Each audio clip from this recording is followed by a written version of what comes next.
నవగ్రహ కూటమి వచ్చినంత మాత్రాన ఒకళ్ళ మీద కొంతమంది మీదే ఇబ్బంది చూపించదు. ఎందుకనంటే ఎవరికి వాళ్ళకి నక్షత్రాలు, ఎవరికి వాళ్ళకి ఇదులు, రాసులు, గోచార రీత్యా ఇవన్నీ ఉంటాయి కాబట్టి, అలాగే డేట్ ఆఫ్ బర్త్ల గురించి చెప్తున్నాను కాబట్టి ఇవన్నీ ఫలితాన్ని చూసుకుని భగవంతుడు మనకిస్తాడు. అందులోనూ కష్టే మనం ఏదైనా సరే కష్టపడాలి, అలాగే భగవంతుడిని ఆరాధించాలి, తీర్థయాత్రలు తిరగాలి.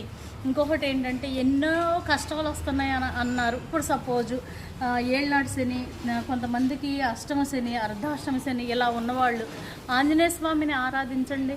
లేదంటే వెంకటేశ్వర స్వామి తిరుపతి వెళ్ళటానికి ముందే మీరు అలిపిరి నుంచి మెట్ల మార్గంలో వెళ్ళి స్వామి దర్శనం చేసుకోండి. శనీశ్వరుడు అనుకూలిస్తాడు తప్ప మీకు ప్రతికూలంగా మారడు. కాబట్టి ఇవన్నీ నేను ఎందుకు చెప్తున్నానంటే, ఆవుని పూజించటం వల్ల, భగవంతుణ్ణి ఆరాధించటం వల్ల, ఇంట్లో నిత్య దీపారాధన చేసుకుంటం వల్ల ఇంట్లో ఎప్పుడు కూడా సుగంధ పరిమళాలు వెదజల్లేటట్టుగా ఉండాలి. ఉన్నట్టయితే ఆ ఇంట్లో లక్ష్మీదేవి కొలువు ఉంటుంది. మీరు జై శ్రీమన్నారాయణ.